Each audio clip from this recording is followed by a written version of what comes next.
যদি একজন মানুষ রোজা না রাখে এবং আল্লাহর আদেশ অবজ্ঞা করে তাহলে তার কবরে কঠিন আযাব হতে পারে।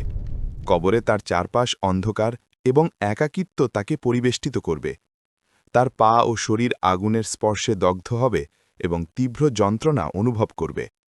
তার মনের শান্তি থাকবে না, অনুশোচনা ও লজ্জার ছায়া তাকে গ্রাস করবে।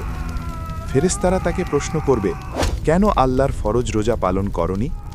প্রতিটি ভ্রষ্ট কাজ এবং অবজ্ঞা তার আযাবকে আরও বাড়িয়ে দেবে।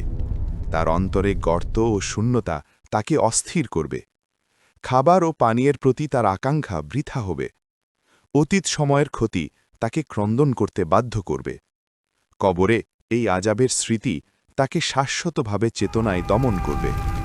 জানি না আপনারা সবাই কেমন আছেন, কিন্তু আশা করি আল্লাহর রহমতে সবাই ভালো আছেন।